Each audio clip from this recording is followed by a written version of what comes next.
and welcome to another pen video from me, Penultimate Dave. So I have here another 10 pens currently inked this week. I think let's go through these briefly one by one. We'll go through them in a little bit more detail and then we'll do a writing sample.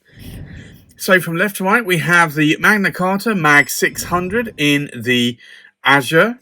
We have the Magna Carta Mag 600 in the Obsidian.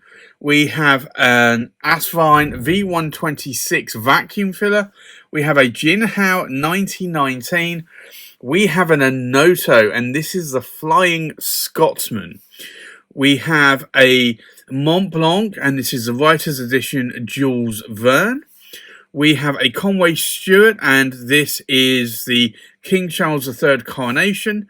We have a Montblanc, and this is the Writer's Edition Robert Louis Stevenson.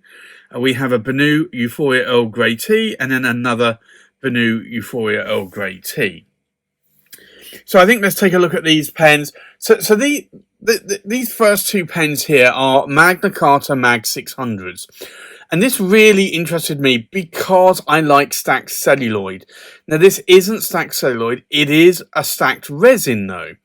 And the way that they make these, I think, and I'm not 100% sure here, but I think they pour and set a thin layer of resin, probably 3mm long, and then they cut them into squares a little bit bigger than the size of the pen, glue it all together, and then shape on a lathe into this beauty.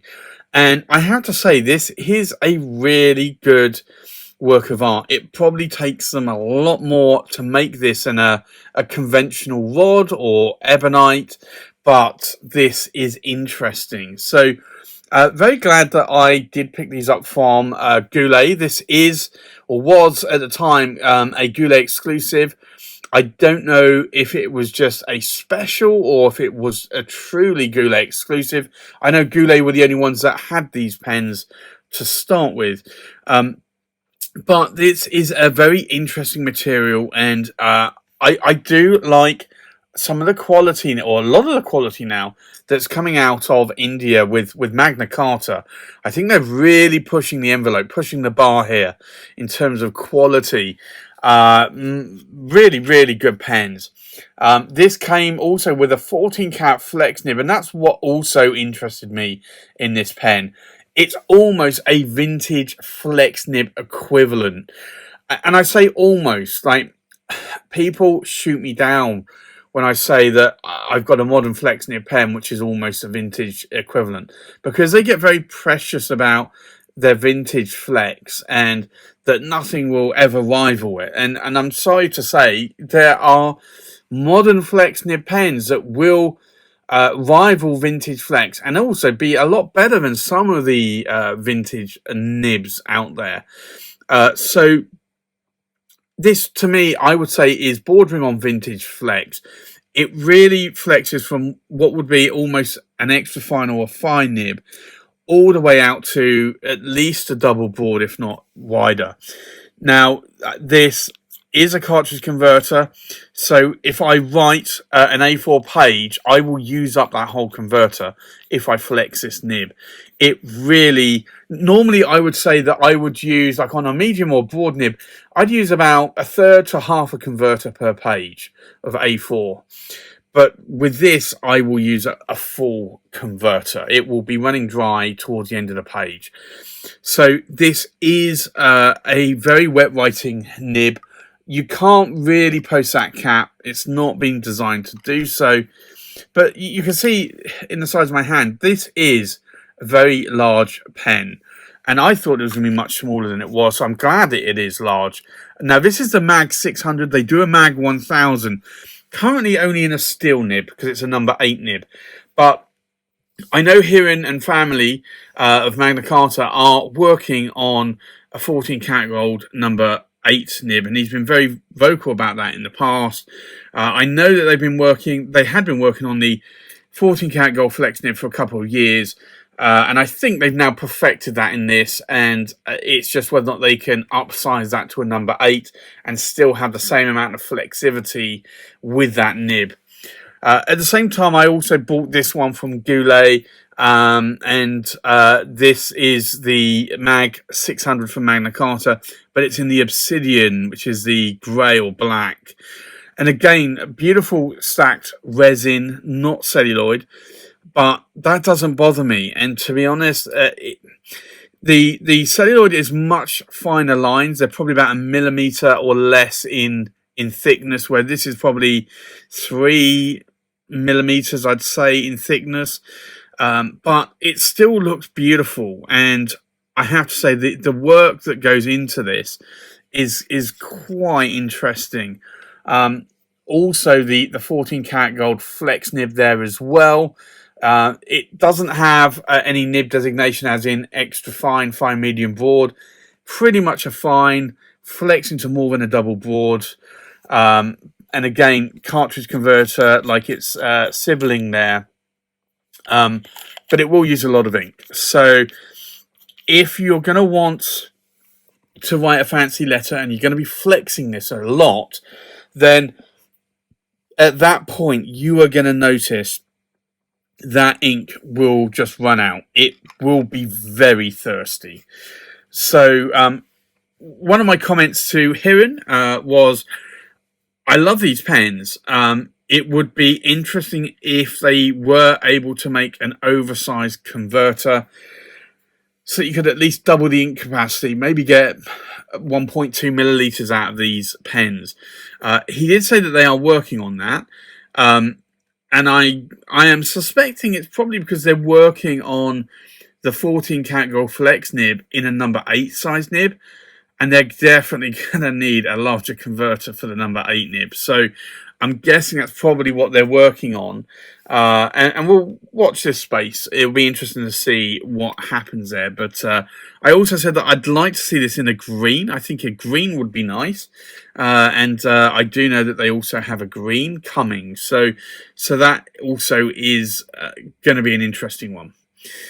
The next pen inked up is the Asvine. It's a V126 vac filler. I thought it was a piston filler when I ordered it from Amazon. I'm really a sucker for this frosted look. And I think this frosted look dates back to when I was a kid. I used to play marbles, you know, the glass marbles that some people would play a lot in their 70s and 80s as a kid. And as much as I like the shiny ones with the swirls in them, I also like the frosted ones. And I think that's probably where I've liked this appearance. Now, I saw that the new Omars have made a frosted like Ogiva demonstrator, and I kind of wanted that. I know Colt Pens have got an exclusive one with blue trims, sold out, and I think it's probably not even arrived yet when I was looking. So I bought this one on Amazon. It is Asvine. It is a Chinese pen with a Chinese nib. I think it was about £28, I think, on Amazon. You can get it cheaper if you buy on AliExpress or buy direct from China or on eBay. But it's an interesting pen, and you can see that bubble there. You see that just air bubble going back and forth in that body there. The cap posts very deeply, very securely. I like this. It does come in other colours. I've seen a blue. I might be tempted to pick it up in a blue. I kind of like it. I really do like it. And like all Chinese pens that I've had, a lot of them write dry. The nibs write scratchy or toothy. Had to smooth it out. Had to widen the gap between the tines to make it write more wetter. But now it writes perfect. So I'm glad of that. And really do like that one. The much larger sibling, I guess, is the Jinhao 9019.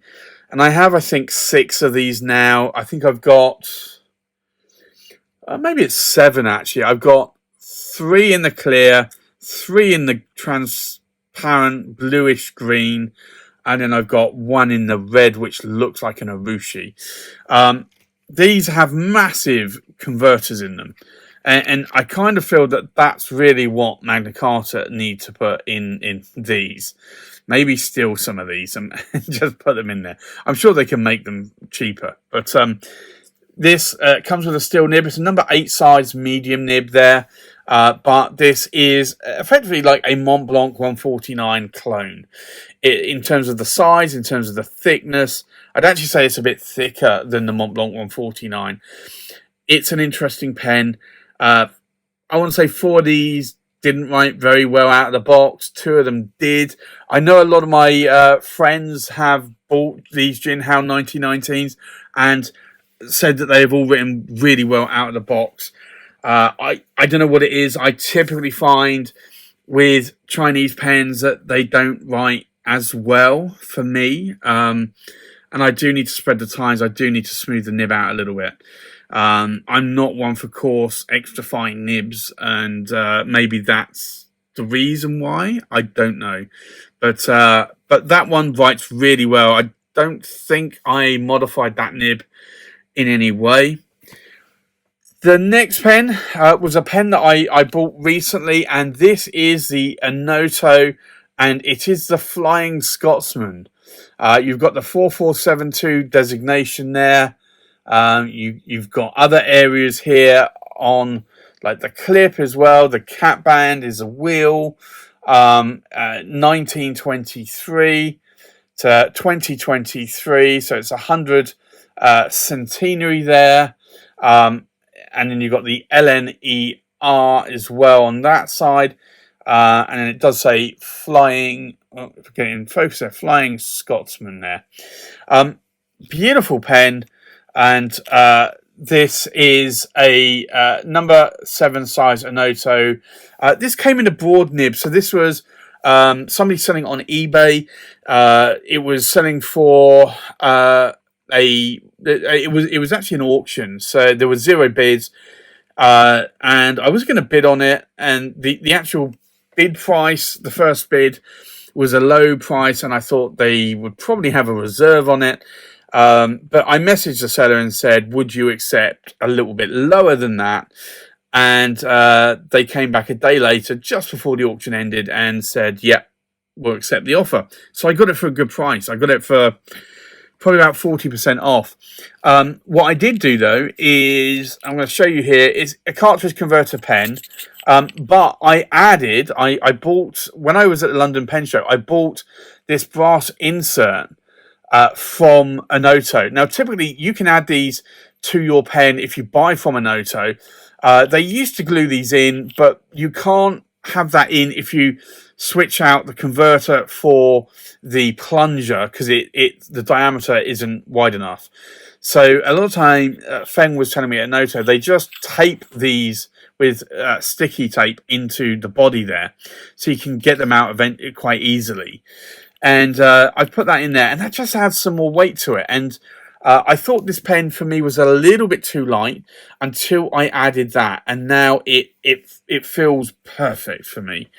And I think it adds about 12 grams. You can't post the cap. I want to say it looks as though you could screw it on, but you can't.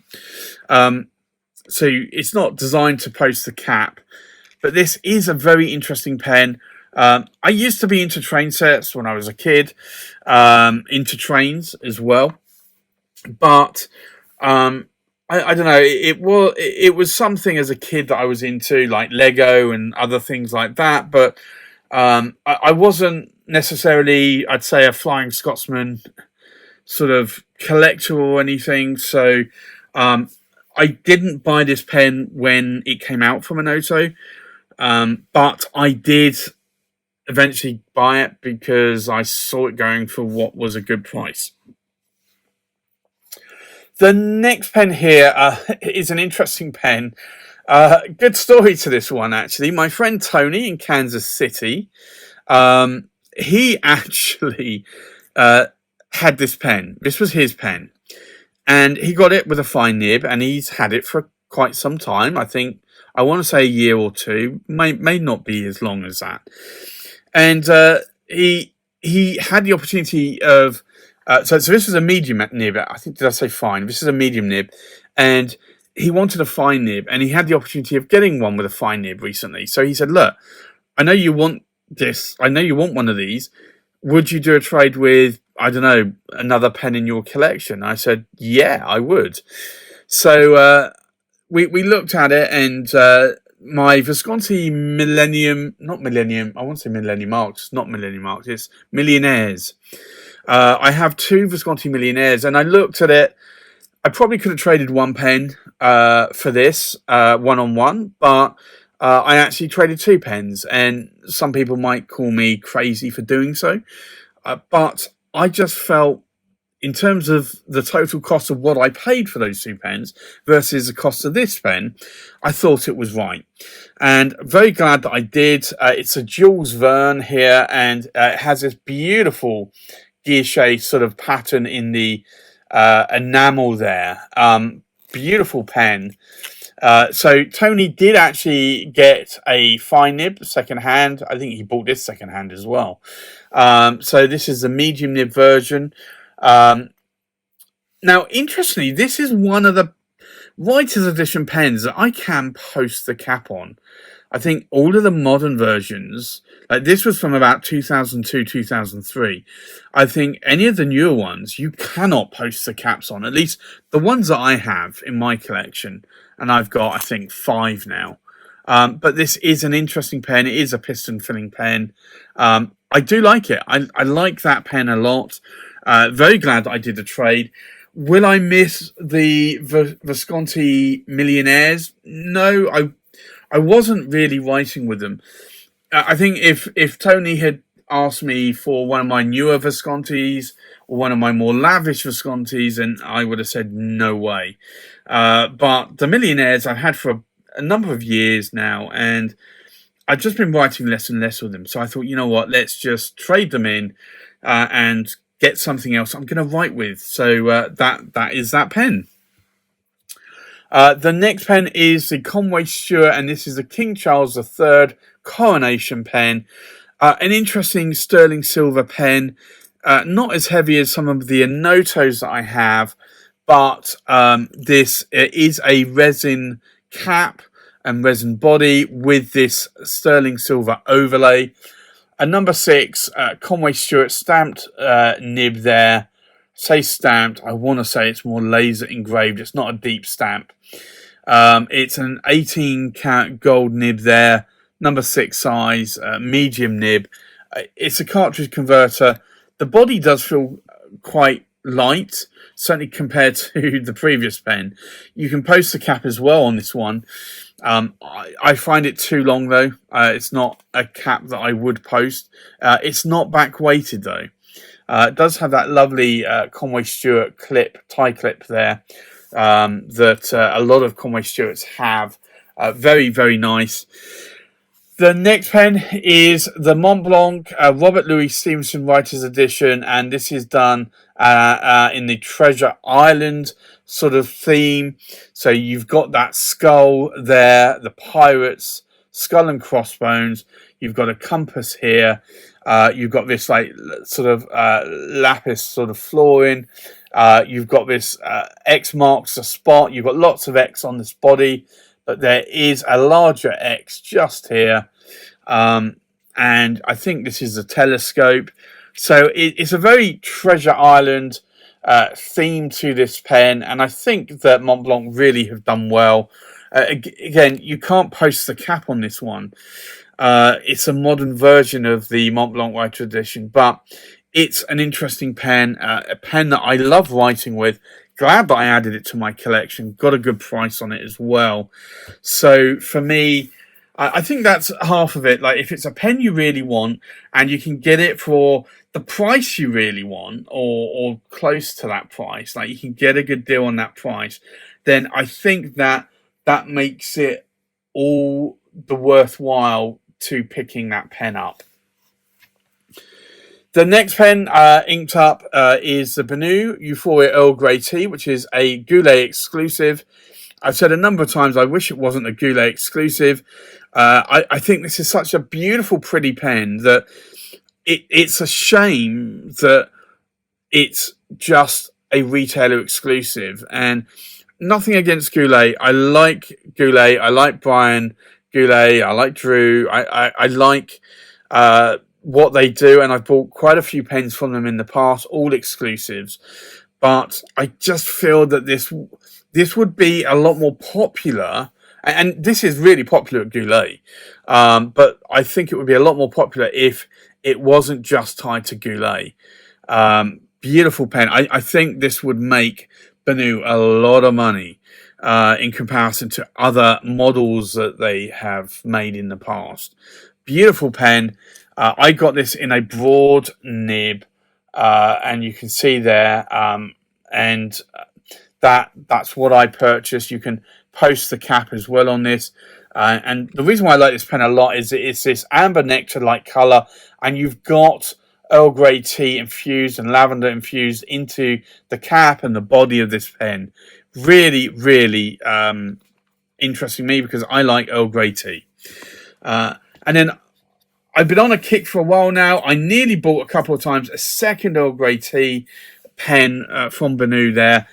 But this was actually gifted to me by a viewer called Bill, and I'd love to thank Bill again for this. It's a generous gift, and I don't receive that many gifts in terms of pen gifts or accessories and stuff like that. But this was good. Bill and I have been corresponding via email for the last year or 2 years, and he's always asking me for advice on the latest pen he wants to buy. And I will always freely give that advice to anybody, not just to Bill. So I will always give out that advice, and if I can, if I'm knowledgeable in that area, I'll give it out. And that's what I've been doing. And Bill wanted to thank me, and knew that in a currently inked in towards the end of April that I was still thinking about getting a second one. That he said he bought one and he would ship it to me. So. There you have it. I got it in a medium nib, which is the nib that I was after the broad nib. Again, beautiful pen. Slight variations in the pens here, but again, beautiful. I really like this amber nectar like finish. I'm not sure if this is partly the reason, but you can see through here. And you can see this amber colour, but you can also see like some black tea leaves here. And I seem to recall something similar on a Visconti Opera Master tobacco that I really lusted after, never picked up in the end. Each time I went to pick it up, it sold out, and then I bought another pen, and then it came available, and I thought, I'm not going to buy it. And it was one of those pens that just escaped me, and I never bought. And it's not the newer tobacco or do they call it tortoise or amber? I can't remember. But it kind of reminds me of that anyway. And I think this amber looking with some black flecks inside it, which in this case is Earl Grey tea leaves, I think is a win-win. So for me, that is a brilliant, brilliant pen. And could I have done without the gold in it? Possibly. But I think the gold also makes it sort of a little bit more livelier of a pen colour and design. So there you have it. That's my 10 pens currently inked this week. I think let's now go and do a writing sample. So the first pen inked up is the Magna Carta Mag 600 Azure. Now, we'll do an ink swatch here.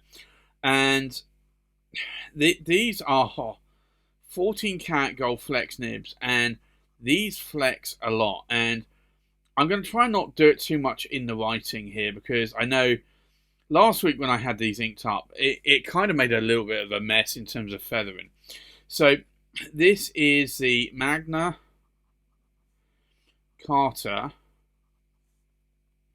and it's the Mag 600, and this is the Flex,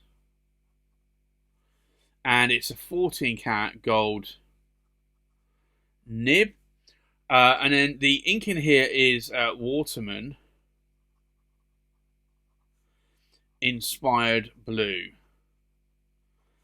And I really have to say that this is very close to vintage flex, and I'm just going to show you here, right? You can like most pens are going to flex to that, and then you can really flex those pens if you want to, and they will bounce back. That is why I call these almost vintage flex. The next pen inked up is the Magna Carta Mag 600 in the Obsidian. So we'll do the ink swatch again, and again I'm going to be a little bit careful in flexing this. Like, you can already see that this is starting to feather just for the amount of ink that has put down there. These are very wet writing nibs. They have to be to keep up with that level of flex. So this is the Magna Carta Mag 600, and again flex. It's a 14 karat gold nib, and again you're going to see that's what you're going to get in most pens. But look at that level of flex. That really is insane. So this is inked up with KWZ Grey Lux. But that really is what I call vintage flex. This kind of flex is insane. So for anybody that wants to say this is not vintage flex, I'll challenge you to a duel, because that is vintage flex. The next pen inked up is the Asvine V126, and this is the vac filler. So we'll do an ink swatch here. Now, this, as a Chinese nib, didn't write well out of the box. I did have to improve the nib a bit, but it now writes a lot better. And this is the Asvine V126, and it's vacuum filler, and it's a medium, and it's a steel nib. Now that's about as much as you're going to get.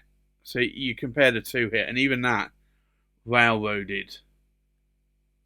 So that's quite a difference there. Now, the ink in here is Ferris Wheel Press, and it is Oyster Hour. Not a particular fan of oysters. I have eaten them in the past, but that is actually quite an interesting colour ink, more of a taupe coloured ink, but an ink that typically I wouldn't go with, but sort of trying it in this pen, I actually kind of like it. I think it's got a little bit of mysteriousness to it.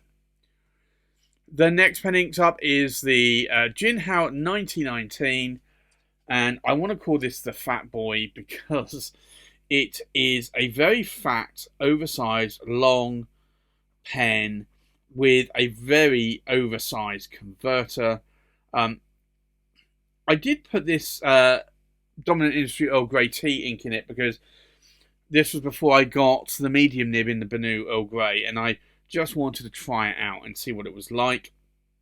So this is the Jinhao 1919 in a medium steel nib,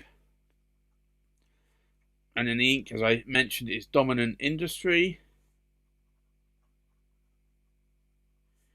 and it's Earl Grey tea, which is a really nice colour. I still think it should be grey, but I look at this as more of a lady grey.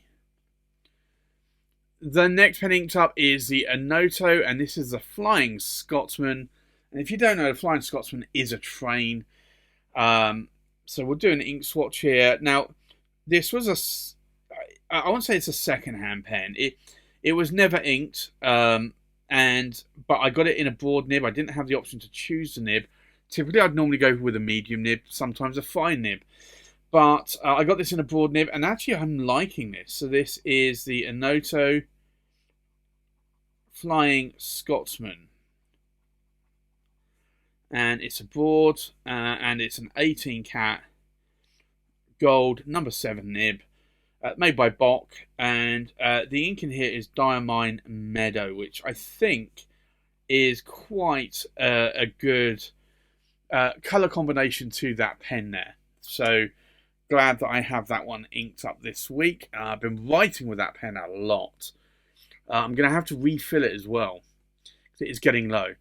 The next pen inked up, which I've been writing with a lot as well, is the Montblanc Writer's Edition Jules Verne. So we'll do an ink swatch here. And this is one that I got from a trade with a friend Tony. And this is the Montblanc Writer's Edition Jules Verne, and it's a medium, and it's an 18 karat gold nib. I did find it wrote a little bit on the narrow dry side, so I did floss the time slightly, just to make it slightly wetter. But also this ink, I've come to know this ink over time. It is also a dry ink, and it's Waterman Inspired Blue. I was going to put another ink in here, but I thought I'd put that. I'm really liking that ink. It's just that I do find Waterman Inspired Blue is quite dry in a lot of pens. So I may change that ink at some point and put a different light blue in there. The next pen is the Conway Stewart King Charles III Coronation pen. And this was a pen I got just before Christmas. I say just before, I think it was like November, October. But this is a beautiful pen. I do like how this writes. So it's the Conway Stewart. I'm just going to say Coronation. And it's a medium, and it's an 18 karat gold nib. Now, I do find that this nib sings a little bit. I'm not a fan of singing nibs, but also I find it doesn't sing as much, if at all, on Tomoe River. This is Oxford Optic paper. The ink in here is Diamine Earl Grey. And it's, well, when I say sing, it's just like, it's a squeaky noise when you write. And it's the way that the tines are resonating together, causing that to make a noise. You can fix it sometimes. Sometimes it's widening the gap between the tines. Sometimes it's smoothing the tines out. I think I have improved it a little bit, but like the singing tines do not really cause me any anguish or any issue. I just would prefer that they didn't sing. But again, I think it's personal preference. The next pen inked up is this one, and it's the Montblanc Writer's Edition Robert Louis Stevenson. Now, I will not write Writer's Edition on this because I will run out of space if I did. Because this pen name is quite long. So, this is the Montblanc, and it's the Robert Louis Stevenson in a medium 18 karat gold nib, and the ink is Diamine Graphite. And I now get the two confused because I've got an ink from Diamine called Graphite, and I've got an ink from KWZ called Graphite. And that, I constantly keep thinking, is this Diamine, is this KWZ? Both inks are very nice inks, but it does confuse me a little bit. The next pen is the Benu Euphoria Earl Grey Tea. And this was the one that I bought just before Christmas 2023. So this is the broad nib version. You can see here it's quite a broad nib. So it's the Benu, Euphoria, Earl Grey tea in a broad steel nib. It's a Schmidt nib, and then the ink in here is Dominant, Industry, Earl Grey tea, which is a nice colour. So I have that one inked up, and then the last one again is another Benu Euphoria Earl Grey tea, but this one has a medium nib, so it's a little bit narrower, and I have it inked up with a grey ink. And you can see that there. So this is the Benu Euphoria Earl Grey tea, and it's a medium, and it's a steel Schmidt nib, and the ink in here is Diamine Earl Grey tea.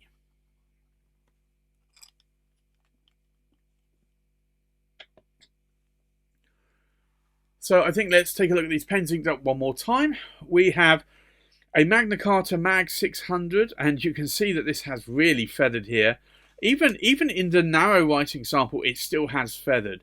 So it's a Magna Carta Mag 600, and this is the Flex 14 karat gold nib, inked up with Waterman inspired blue. We have a Magna Carta Mag 600 Flex 14 karat gold nib, inked up with KWZ Grey Lux. We have an Asvine V126 vacuum filler in a medium steel nib, inked up with Ferris wheel press, and this is Oyster Hour. We have a Jinhao 1919 in a medium steel nib, inked up with Dominant Industry Earl Grey tea. We have a Onoto Flying Scotsman in a broad 18 karat gold nib, inked up with Diamine Meadow. We have a Montblanc Writer's Edition Jules Verne in a medium 18 karat gold nib, inked up with Waterman inspired blue. We have a Conway Stewart King Charles III Coronation in a medium 18 karat gold nib, inked up with Diamine Earl Grey. We have a Montblanc Writer's Edition Robert Louis Stevenson in a medium 18 karat gold nib, inked up with Diamine Graphite.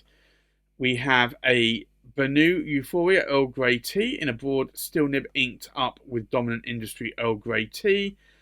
And then last but not least, we have a Benu Euphoria Earl Grey tea in a medium steel nib, inked up with Diamine Earl Grey tea.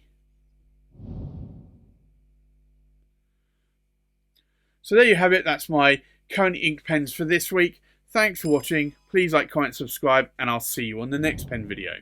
Bye-bye.